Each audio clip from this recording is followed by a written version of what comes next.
for Boy Scout Troop 30, later changed to Troop 730, making it Warsaw's Boy Scout troop, the oldest troop in Kosciuszko County.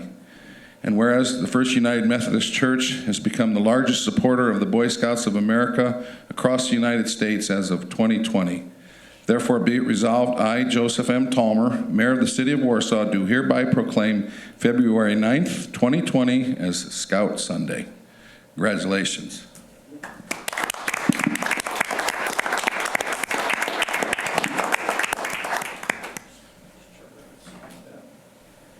Congratulations.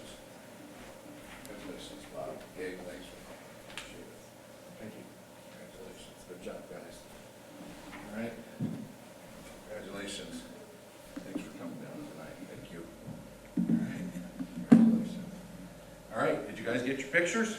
I think so, but could they all move in front of more of the city council? So Sure, the that's a great council- idea. City council stand behind them. Oh. Right. Dangle that guy. You guys are ready. Shorty's up front.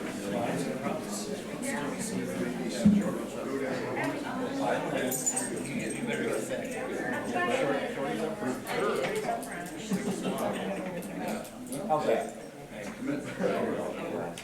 All right. Conderas, I keep seeing that.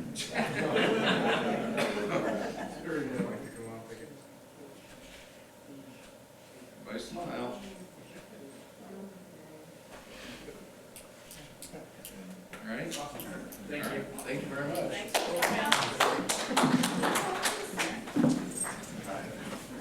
All right. Thanks, Bob.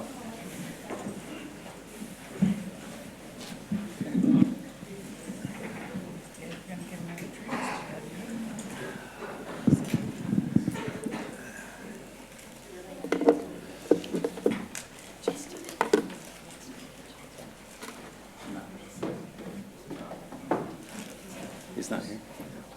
All right, next item of business, Justin Taylor is, who runs our Ride Walk committee. He's going to give you all an update. Justin, with help from Craig Olibaugh, town manager of Town of Winona Lake. Yeah, we'll just take a minute to let the projectors power up here.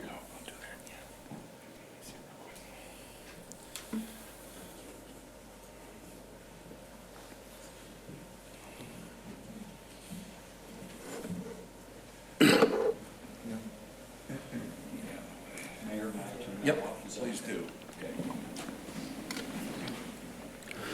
All right, as Joe introduced me, I'm Justin Taylor. I work in the city planning office. I am also serving as the chair of the Ride Walk Advisory Committee. I just wanted to say thank you to the council for giving me this opportunity to give you guys an update on all the great projects that the committee has been undertaking over the years, and I just wanted to give you an overview of the committee and kind of a glimpse into what we're looking at in the future. So here we go. Let's see if I... So the purpose of the committee is to promote the development, maintenance of bicycle and pedestrian facilities in Winona Lake, Warsaw, and Kosciuszko County. We also promote the 5 E's, that's engineering, education, encouragement, enforcement, and evaluation and planning. We also strive to execute the plans and vision laid forth in the Bike Pedestrian Master Plan. The committee consists of 16 members. There are 7 from local government, there are 5 from nonprofits, and 4 from the public. The committee has an executive committee as well that kind of oversees some of the administrative functions of the committee. And subcommittees are created as needed for committee projects.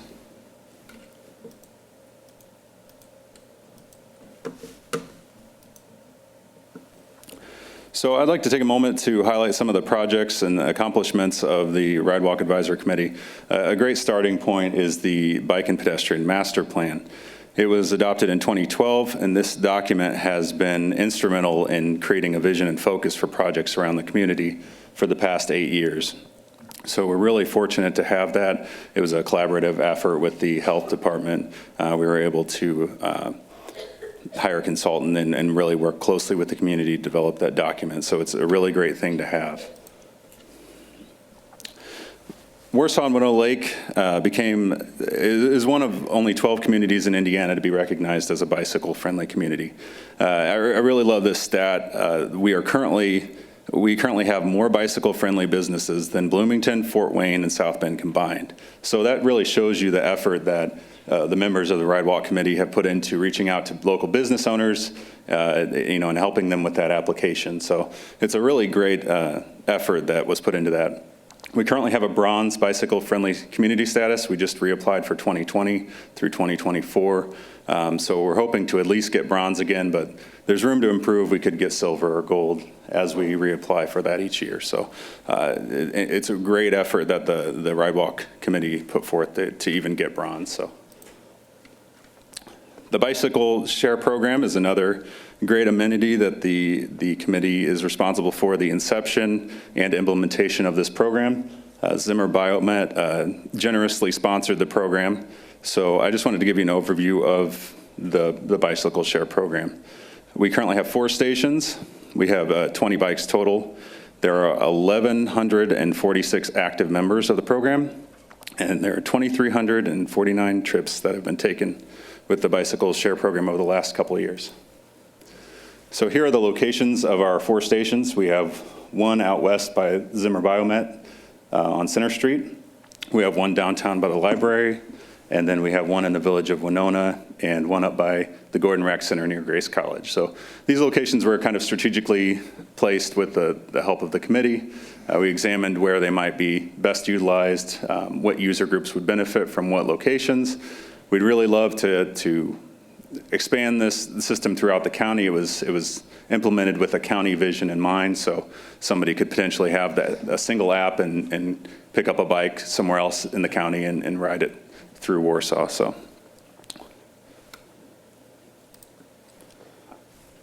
these are another great set of stats.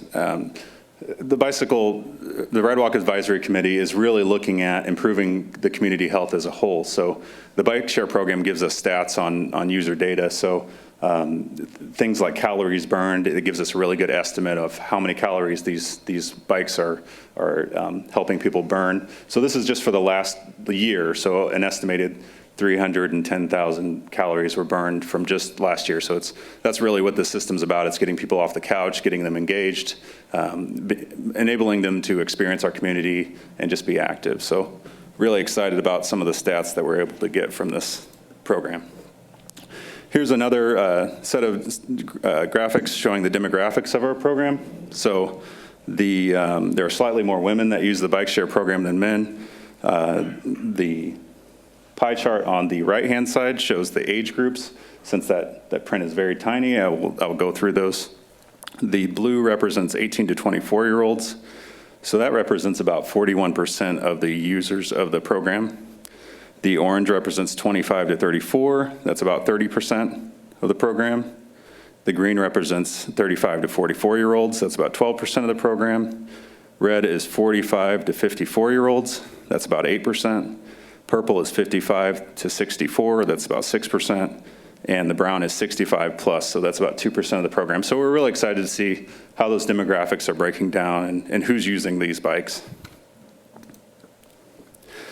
This heat map and heat maps like it via Strava give us an idea of where people are riding, where the most popular places are that people go. So we can really use tools like this to help inform which projects we pursue in the future.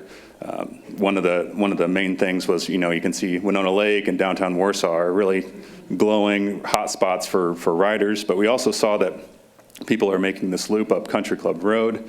They're really interested in riding around Winona Lake and in other places throughout the community, so we can look at where people want to ride, where they are riding, and we can base some of those decisions on this kind of data. So it's a really great tool for us to have.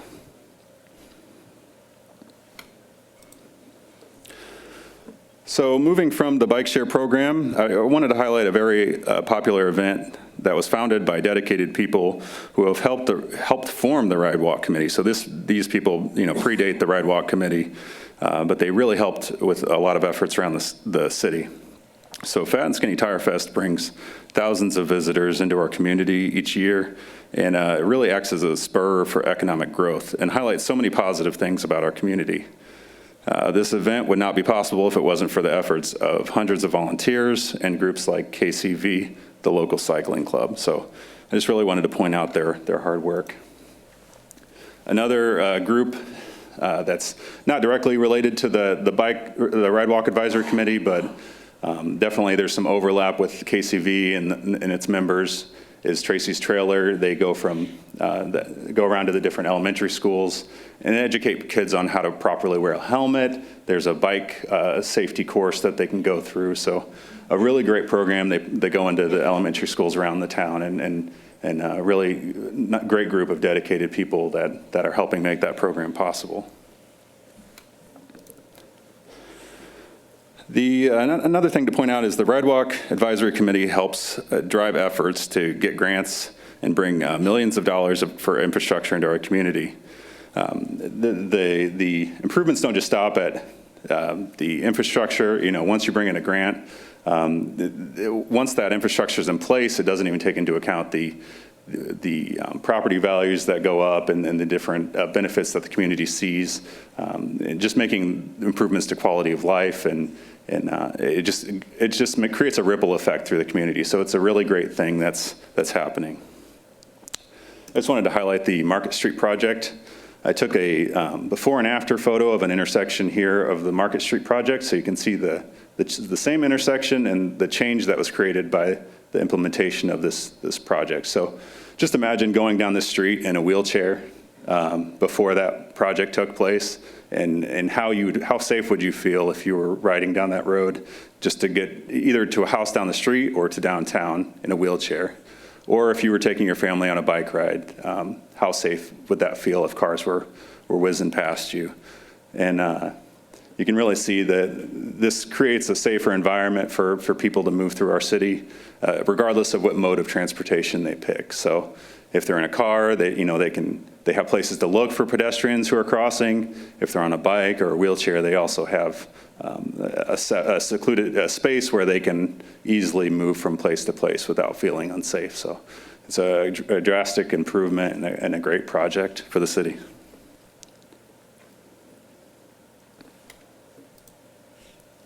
Last year, we repainted a lot of our bike lanes. We feel it's vital to not only add new infrastructure, but also take care of what we have. We also look at new opportunities for projects around the city. So the upper right-hand corner, you can see a bike lane that goes along Fort Wayne Street. It's a buffered bike lane.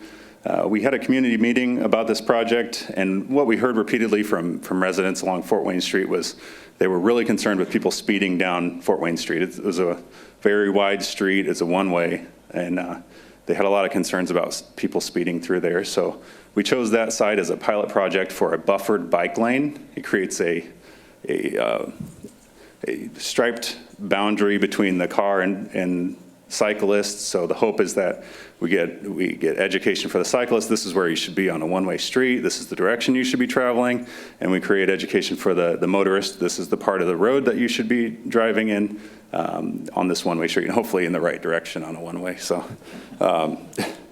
So we did a speed test on this road after the bike lane was put in. The average speed on that road is now 23.81 miles an hour. The posted speed limit is 30 miles an hour. So it's really great to see things like that happen, where we can address the concerns of the residents in that area and create something that could potentially, spur future projects. So it's just a great pilot project. Here are some stats that we, hate to see. Last year, there were 10 pedestrian-related accidents and 4 bicycle-related accidents. 2 of those resulted in fatalities. So as we look at these stats and see these kind of things happen, we as a committee, we ask ourselves, what infrastructure improvements could we make? What projects could we propose that would make a difference to help prevent some of these accidents? Obviously, accidents are going to happen. You can't prevent everything, but you can really make an effort to strive to try and make the city as safe as possible. One way to help ensure that considerations are made for pedestrians and cyclists is to have a complete streets policy in place. We currently have a regional policy in place, but we are striving to get a local plan adopted. Over the coming year, the Ride Walk Advisory Committee would like to work with the City Council to help implement a complete streets policy, which would enhance safety and accessibility whenever the city takes on a new project. Now, this doesn't mean that every city project would be required to have a pedestrian infrastructure component. It just means that those considerations would be made at the time of the project's consideration. So we're really looking forward to working with you guys on adopting a complete streets policy. And it also helps us look more lucrative to organizations that give grants, and we could help bring more money into the community. So it could be a potentially really a powerful tool for the city to use. So this is a snapshot of the Market Street corridor. It's also looking at some of our local connectivity that we have in the city. This Market Street corridor was identified in the Bike Pedestrian Master Plan. Market Street was the best option for an east-west corridor. This corridor connects downtown Warsaw to downtown Winona Lake, and it also creates linkages to the Chinworth and Beyer Farm Trail. So users of this trail can stop at several different parks along the way. We are currently looking at options to carry this mixed-use trail through downtown. So that's the big red blob in the middle. It's kind of the missing puzzle piece. We're just looking at the best way to do that to make this system work best for all users, cars, and pedestrians and cyclists alike. So just a great corridor that's been established thanks to the Ride Walk Pedestrian Master Plan. And we're looking forward to finishing that over the coming years. Here are a couple of projects that we're currently studying and we have under engineering. So the vertical line just to the west of Winona Lake is Country Club Road. So this project really came about from the master plan, but also looking at that heat map data, seeing that people are naturally trying to go around this lake, knowing that Country Club Road is a very narrow stretch of road. So there's a lot of potential there for people driving too fast and potential accidents. So we're really looking at an opportunity there to create a mixed-use trail. The horizontal line to the south of that is an area that we're also looking at to create a linkage between the neighborhood to the east of Country Club Road and Eisenhower School to the west. The red box above Winona Lake is the Lincoln Neighborhood Sidewalks Project, so I just wanted to take a closer look at that. Now this project is going to vastly increase the safety for school children, so maybe a couple kids in this room will benefit from this project. This project alone is going to bring $1.3 million into our community that would not have been here otherwise. We received a grant from NDOT, and I would really think the Ride Walk Committee played a big part in this project as well, because they worked with local schools to see which bus routes they were trying to eliminate. They were looking at having kids walk from their homes that lived close to the schools. Now, this neighborhood had a very weak sidewalk infrastructure, pedestrian infrastructure, so a lot of times kids would have to either walk in the street, walk in an alley, or their parents would drive them a couple blocks to school. So we're really looking at enhancing the pedestrian infrastructure in this area, thanks to that grant, and just improve it vastly, improve the safety in this area as well. We also did a project around the school itself to create bump outs, to make easier crossing areas, less road that the kids would have to cross. So a lot of enhancements have happened in this area over the past few years, and we're really looking forward to this one going into place in around 2022. So with that, I would like Craig to come up and share a little bit about Winona Lake.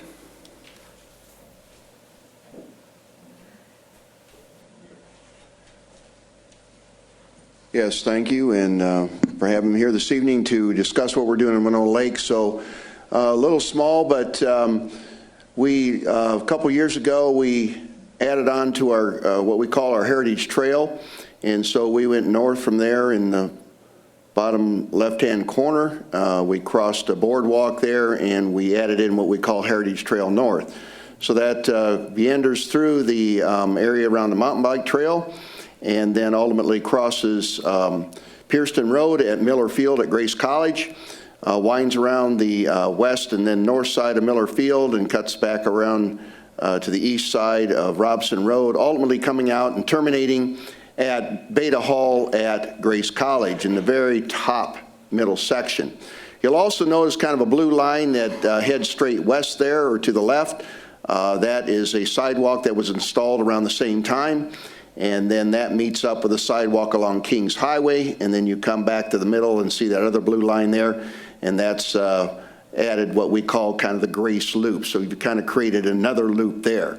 A lot of this, all of the blue lines or loop was funded by K21 Foundation. They've been a great partner, not only for our trails, ride, walk, but what's going on in Warsaw and Winona Lake.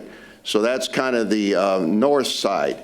And then you can also see down in the bottom left corner where it goes down to the southeast, and that is Miller Field. We have a Miller Field trailhead there at Grace College, and this is being more and more utilized from residents driving in and parking there and utilizing the Greenway system.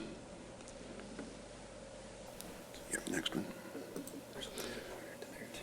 Okay. All right, this is what we're currently under design for right now. So on the left-hand side, top left-hand side, this is what we're calling now then Heritage Trail East. So ultimately, this has been split into about 3 phases. You see the red line that goes from the trailhead at Grace College, Miller Field, and then goes into Christ Covenant. So we have kind of a area there where the red and the orange and the green meet, and that is a trailhead or playground area that Christ Covenant is currently in the process of fundraising for. So ultimately, we hope this is our first construction phase and currently under design. We hope to get this done this year. So again, Christ Covenant's doing a great job of putting in a nice playground there that acts as a point for the community for playground as well as pavilion and other community activities. And then you see kind of a green area there that goes south from there to Pierceton Road, and so they want to create a connection through their parking lot, possibly ultimately crossing maybe Pierceton Road to get to that neighborhood south of Pierceton Road. Then you see the next portion where you go back up to Christ Covenant there, the orange part that goes cross country over towards our subdivision, Lexington Manor, and the new Tuscany subdivision, ultimately terminating upwards around Lakeland Christian Academy. So that's the most difficult piece we have because of the gap in there, and we're working and have conversation with owners there to try and close that gap. And then on the east side, you see starting at Lakeland Christian, the top there, and going south along 250 East, and then going ultimately east towards Stonehenge Country Club. So that area will also probably be about the second phase. So these, the one to the east, kind of turquoise one, and the one to the west, the red one, are very little obstacles. And so I see those, we got great partners there, or very little right-of-way needed. And so those ultimately will happen rather quickly.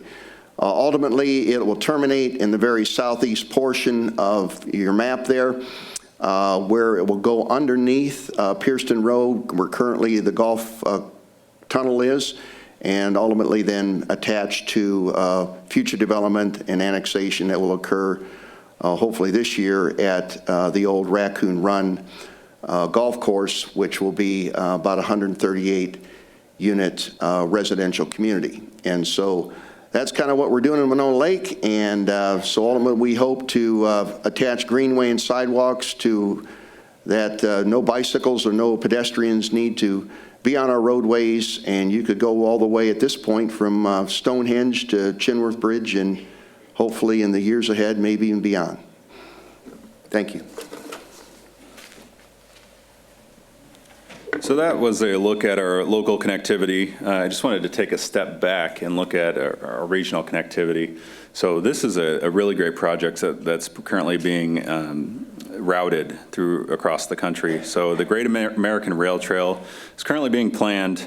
It's a 3,700-mile trail that will connect Washington, D.C. to Washington State.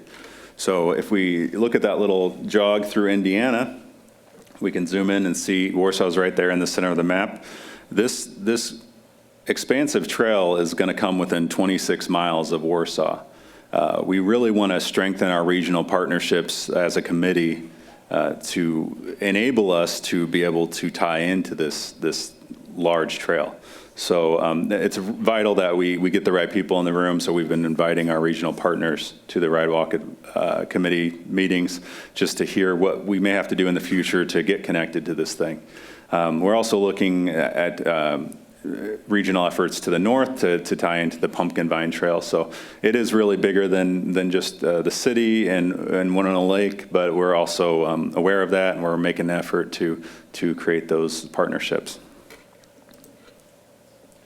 So in closing, I just wanted to summarize our focus, strengthen those regional partnerships to enable us to seek larger projects, government funding, different grants, look at, continue to implement the bicycle and pedestrian master plan as we've been doing for the past 8 years, continue to look at future needs of the community, so not just focus on the master plan is obviously a great tool, but we want to remain open to new opportunities that present themselves along the way, and we'd also like to implement a complete streets policy with your help. So thank you for your time, and I'd like to invite anyone with questions to please ask them.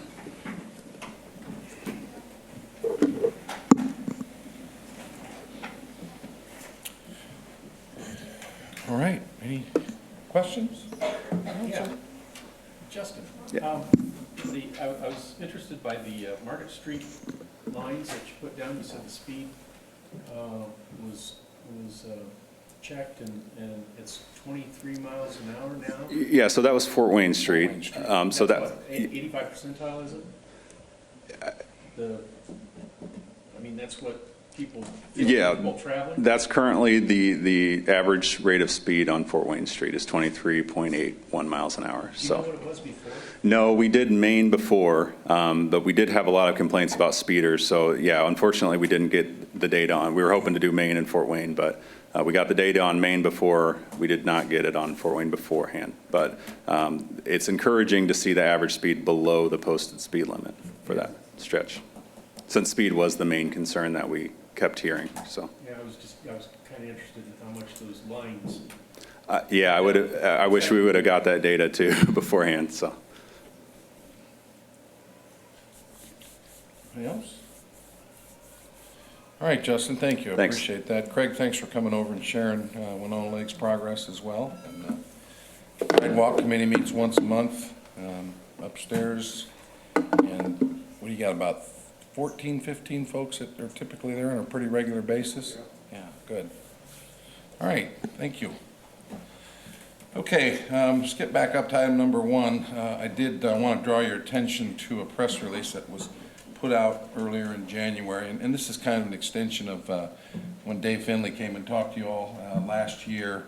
This is kind of now that their building projects are pretty much finished up in downtown, this just gives a summary of what Lake City Bank has done in its Warsaw campus, as well as the surrounding communities with their branches.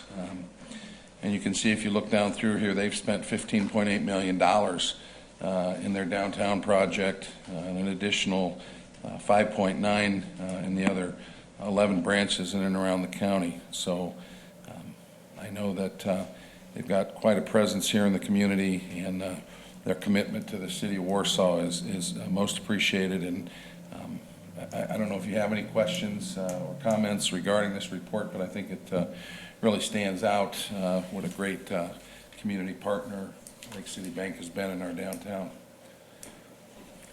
So, all right. So if you see Dave, tell him you got the press release. All right. Let's go to item number 3. This is the fund report that Lynn puts in monthly. This pretty much is the end of the year report. It gives a pretty good synopsis. This is the one to maybe keep in your files, because this shows the beginning and end of the year. This shows 12 months worth of activity, and get a pretty good idea of how the funds, what goes in and out of the funds as the years go through. Lynn, any comments? No, you pretty much hit the nail on the head when you said it's a good one to keep, because I refer to it all the time, so hopefully you can too. All right, any questions? And then we do have $294 to report of income from MediaCom franchise fee. It's a blockbuster. All right. So, with no unfinished business, let's move into new business. Justin, you want to come up and talk about Resolution 200201 with regards to funds for Rotary Park? Yes, so what this resolution is doing is just reimbursing the funds for a grant we received from the KCCRBC. Does this work? Yeah. Okay, so we're just transferring that back into the account that those funds were used from. It was a reimbursable grant from the county, so. In the amount of $19,362.25. All right, so again, Ride Walk uses typically cigarette tax money, and we try and leverage that money through grants, which is exactly what Justin is showing here. This was a reimbursable grant, so those funds had to be spent, but now he's sticking them back in. So this is what we've asked, that, again, we leverage those cigarette tax funds with any types of grants that we can get to continue to move ahead with the Ride Walk Master Plan. Questions? Can that money be used for another project in that? Yes, plan? absolutely. You know, you appropriate so much per year from the CCI for that. And just a quick note, I know Justin referenced the Ride Walk Master Plan. You know, that was done back in 2012, and he said the Department of Health, but what he meant was the Indiana Department of Health gave the City of Warsaw a $50,000 grant to do that. And again, that has been pretty much the guiding force of our projects, Winona Lakes projects, as we've moved ahead. So that document has served us well. All right, if there aren't any questions, is there a motion to consider Resolution 2020-0201? Moved by Jerry. Is there a second? Second. Okay, any further discussion? All in favor say aye. Aye. Those opposed? All right. All right, thanks. Thanks, Justin. So under other matters that may come before the council, I've asked Jeremy and KEDCO Executive Alan Teo to come and talk to us just a little bit about creating a economic development incentive tool we can use in the community. And rather than me try and explain it, I'm going to let Jeremy talk a little bit about it. The idea here is these would be taking economic development funds and potentially setting up a no-interest loan program to incentivize economic development in the community. So, Jeremy? Yeah, the first thing I want to say is great job, Justin, and all the work he's done. And looking back over the last 8 years and just seeing that map and the progress we made, it's taken a lot to get there. It's easy to look back now and see, boy, that's great. We had the trailhead, we have the Rotary Park, and we have Market Street done, which was in 2 phases. Phase 1 was done with local money. Phase 2 was done with NDOT grant money. So to look back on that and look what we've accomplished over the eight years is inspiring to continue to push forward and hopefully accomplish more in the future. So great job, Justin. What we'd like to talk a little bit about is using EDIT as a potential another economic development tool. We have a lot of tools in our tool basket, and some of those tools work really well for different types of uses. And what I mean by that is we have tax abatements. You guys have issued a lot of tax abatements over the years. We have economic development bonds, which we've used in certain cases, depending on the type of job growth and the infrastructure commitment and or the personal property commitment. We have infrastructure improvements that we've made that tie into economic development. But one of the things we don't necessarily have is something that would help those industries or those individuals that may not be making the type of commitment that we're used to seeing. They may not be putting $10 million in personal property into a new development or $10 million in real property. So how do we target and help provide some different types of incentives for those startup companies that we want to see develop in Warsaw, whether they're orthopedic related or other industry related, but we want to target those startup type companies that may not be putting in the tens of millions of dollars that tax abatements can help incentivize. One of the ways you can do that is through this revolving loan program. This revolving loan program wouldn't necessarily be tied to infrastructure improvements or personal property or real property improvements, and may be tied to developing a smaller company, maybe tied to employee incentives, maybe tied to job training type incentives. So those different types of incentives would be more focused on this revolving loan fund to help us fill in some of the gaps that we're not hitting in terms of economic development incentives for some smaller type startup companies or new establishments. We've had over the last few years dealings with some companies that are starting in the beginning phases, and the capital improvement to be gained by tax abatements may not necessarily be there, and these types of incentives would help fill those gaps. So that's really what we're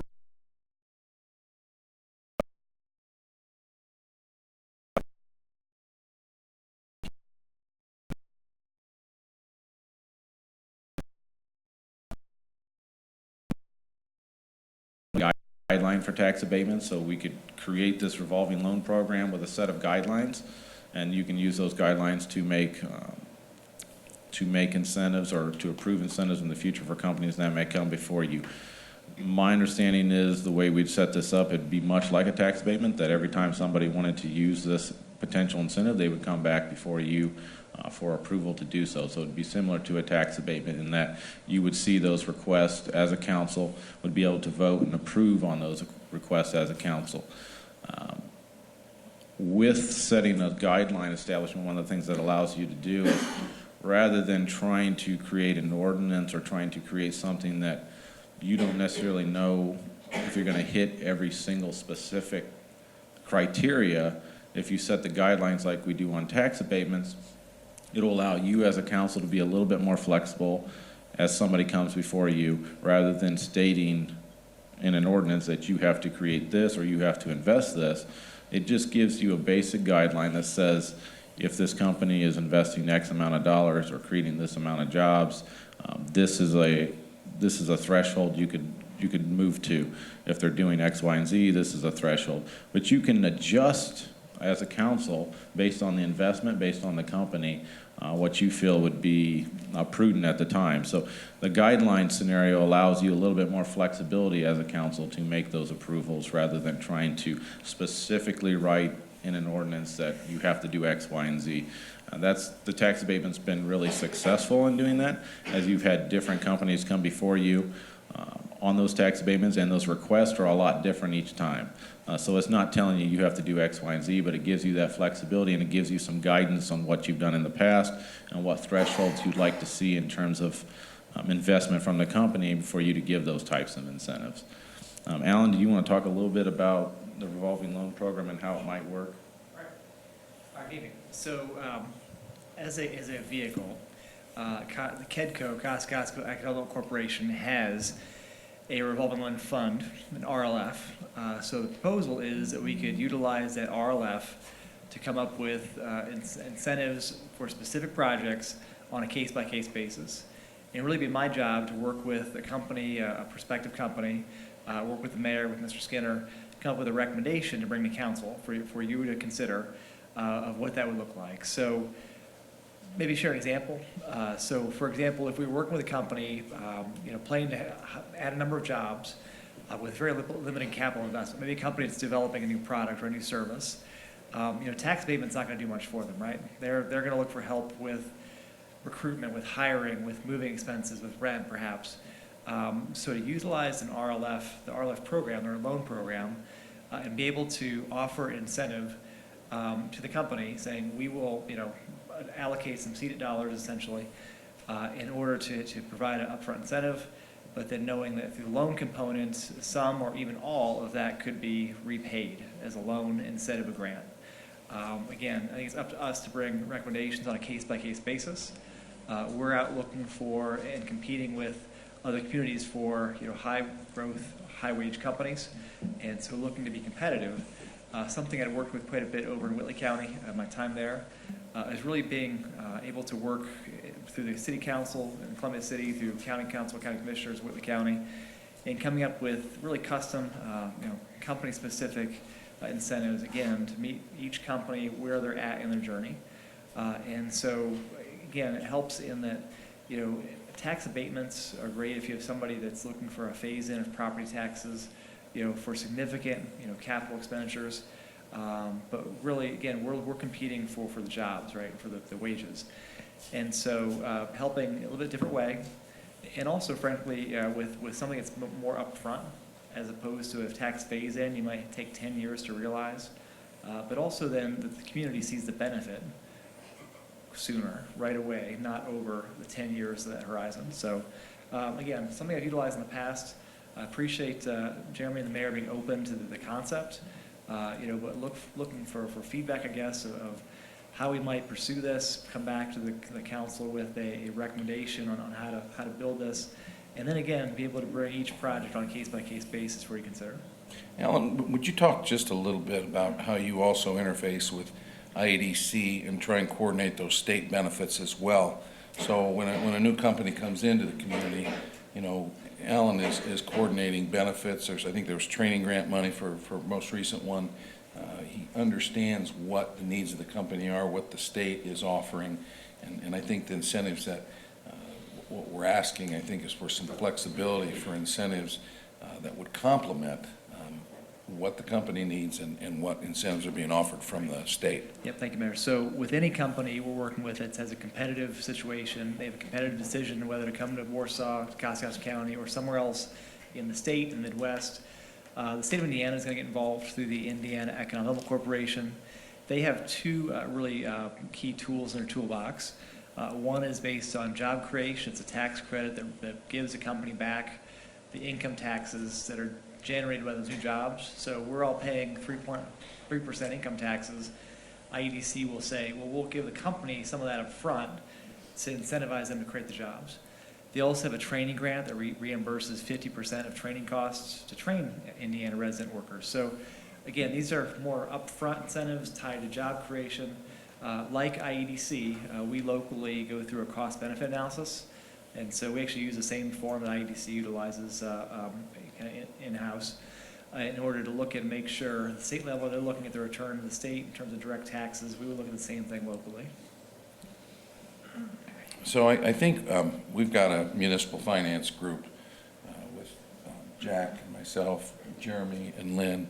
And what I would ask, and what we're asking you to consider, is just wanted to see if you have any general questions after hearing the idea of a revolving loan fund that the expectation would that it would be paid back at zero or a low interest. It would act as an incentive.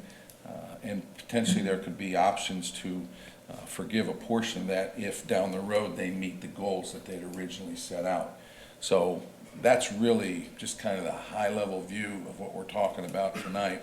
What I would ask is that Alan and Jeremy maybe come back to the Finance Committee to look at what the impact would be and what they would propose, and kind of get their blessing to bring it back to the council, and then consider exactly, your more detailed questions after you see a framework for what's being proposed. Sound reasonable? Yeah. Any final comments on how this would work, or any details you think might help the council wrap their arms around this? I would say that the biggest thing the council would have to consider if installing one of these programs would be to set aside what kind of cap do you want to have. And a lot of that will help you with setting those guidelines, understanding what kind of caps you want for this type of incentive. setting a cap for how much funds we're setting aside on a yearly basis for this revolving loan fund, setting a cap for what the incentive is for each individual. You may be we're not, and through this incentive program, we're not going to exceed X amount of dollars. Like I said, I see this incentive as more of as a gap filler, not necessarily something that's going to build a road or install millions of dollars in sanitary sewer infrastructure. We have programs in place to do those. What we don't really have is these smaller type incentives for companies that are in their infancy, or they're in a certain stage where their need is probably more based on that startup getting those initial benefits to help reinvest the money that they're raising or making into that company by giving them these smaller incentives, whether it be through a tax given back their income taxes or training grants. These aren't large dollar amounts in terms of training grants or tax. You may be looking at $10,000 or $15,000 a year or $20,000 a year, whereas some of our other projects we've done, tax abatements, if you think about a $10 million real estate project in real improvements, you're talking about $1 million in taxes over X amount of years. So these types of incentives are really focused more on a different set of industry or needs within an industry. All right. Yeah, go ahead. Yeah, so I guess to reiterate, as we're working with the orthopedic sector through the Excellinks, the Accelerator program upstairs on the 3rd floor, I mean, they are finding companies, these are more medical technology companies. These aren't they're not manufacturers. So talk about, filling, desks, engineers, designers, marketing people. And so, again, just a little bit different approach of how we work with them and help them land here in the Warsaw area. We're seeing the same kind of companies, though, and opportunities in the ag tech space with our involvement with Agronovus. And again, we're going to see more of that where these are our technology companies, innovative companies that need a place to land. And we want to help, to Jeremy's point, help fill the gaps, make it attractive to be here. They can be in sometimes larger markets that have kind of ready-to-go facilities and programs. And so, we think it's great to be here in the Warsaw area, Kosciuszko County area, because of how easy it is to do business here, because of the industries we have here. There's sometimes gaps we can help fill. And so looking again to create a construct or a vehicle we can use then on a case-by-case basis, be able to help bring recommendations of how to work with individual companies. And these are companies where we'd have the state involved as well, so we're not at the table alone. And looking at how we can help them really address specific needs and make sure that on the track to be here long term. Okay. Questions? Has this revolving loan fund, is it in place already, or we're talking about preparing to get it ready? We're talking about the creation of it here locally. Okay. It's not an uncommon tool elsewhere. Right. And I might add, what we're looking at are going after those skilled jobs, those higher paying jobs, those professional degrees that go part and parcel with the high-tech industry that we're blessed with here locally. So those are other parameters that can be put into these agreements. If the job quality isn't to your standards, then that's certainly a possible means for you to make a decision. So I guess just a real simple, basic thing, funding. Money has to come from somewhere to start the loans. Yeah, so what we'd be proposing is taking a set aside of EDIT and using that as our revolving loan. Okay, So these would be EDIT, economic development income tax monies. okay. Well, I have lots and lots of questions for you when we get this thing ready. Flying. I can see advantages, I can see real pitfalls too. I think think of it as a smaller version of tax abatement, where you're targeting certain industries or certain startup companies to fill in those gaps.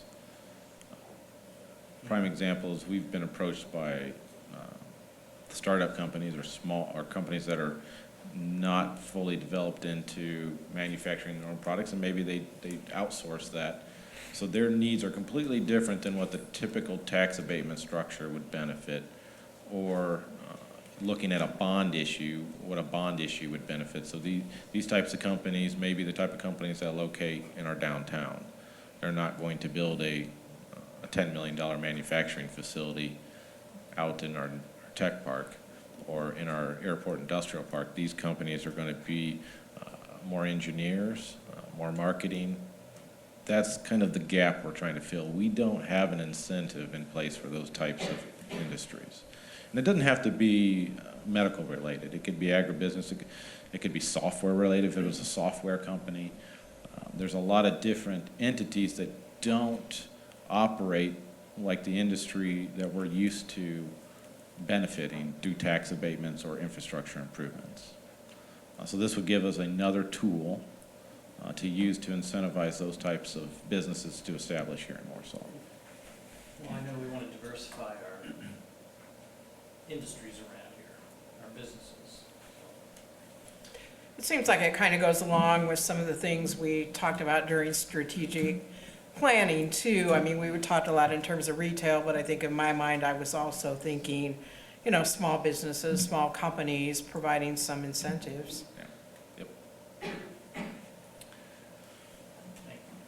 Is this being discussed as a current need you're seeing with businesses, or is this more of an attraction piece? Both. Or both? Both, yeah. I mean, I think we've been approached probably over the last few years by a couple of individuals. We have one we're discussing now, trying to figure out how we provide a platform to provide these types of incentives.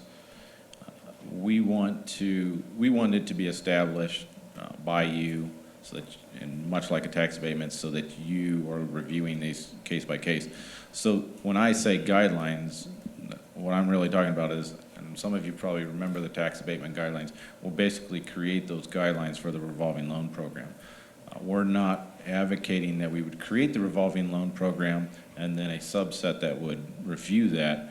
What we're proposing is creating a guideline, and then each applicant would come before you as a council for your approval and your request, much like a tax abatement.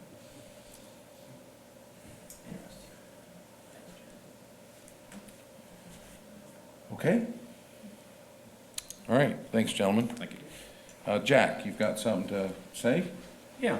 The past number of years, we've had a couple of committees that the council has been a part of. They've been, I believe, every one of them will agree here, of great benefit, I think, to the city, to the council's understanding of what needs to be done. And these committees have been like the nonprofit committee that we had last year that got together and started to stick together a framework for how we approach the way we distribute funds for nonprofits.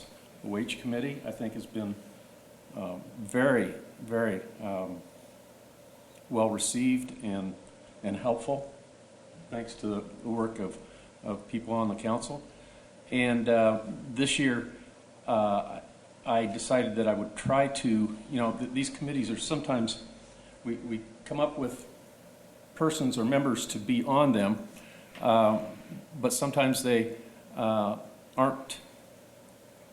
Maybe it's a little bit looser than what we'd like. That's probably a poor choice of words, but getting them going sometimes, it's like, well, who's going to take the bull by the horns and set the meeting time dates and things like that?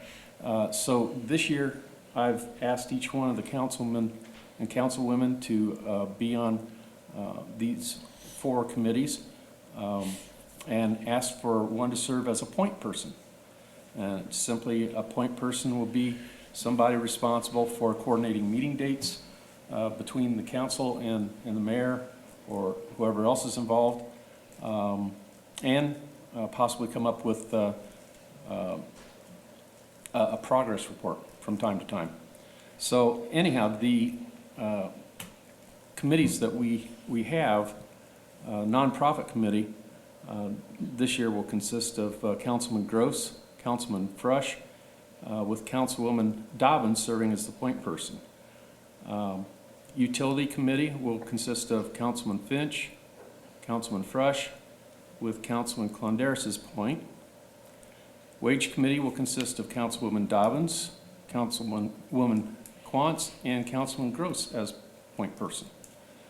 A Rules Committee, which is kind of a new one. It's the one that was pretty much stuck together last year to see what we can do about getting an attorney. Is going to consist of Councilman Clondaris, Councilwoman Quantz, and I will serve as the point contact. We'll finish up the work of establishing a protocol for the city council attorney engagement, and then we'll present it to the council for a public vote. When complete, the committee will shift to current council rules, evaluating them for relevance and possible updates options. And I want to thank each and every council member for their cooperation and willingness to serve on these committees as we go forward. All right, Jack, thank you for your work on that. Appreciate you reformalizing a few of those groups and making sure that they're staffed well. It sounds like they are. All right, any other items carried forward? Just want to remind everybody that the next council meeting is on Tuesday, February 18th. Same time, same place. With the 17th being President's Day. That's correct. Okay. All right, any comments or questions amongst our visitors? Hi, want to come up?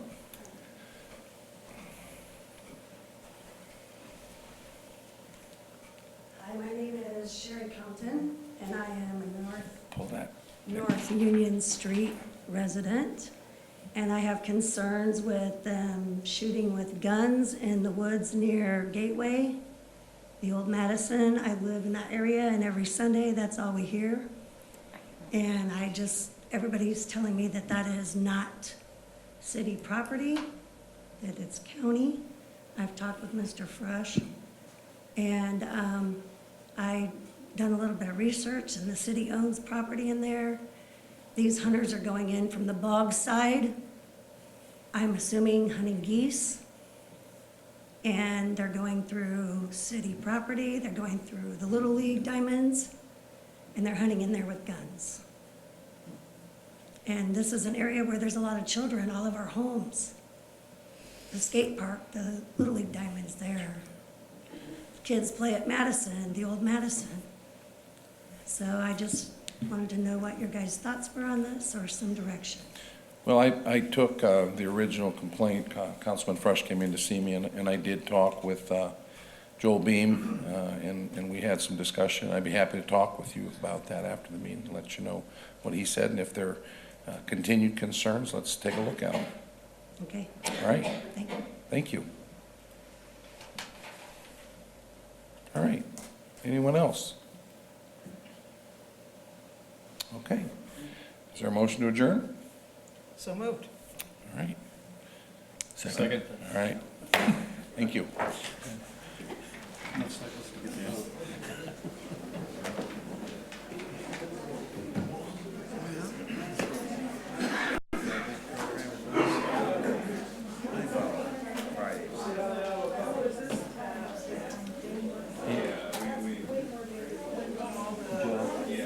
Nothing's coming out of it, they're all over.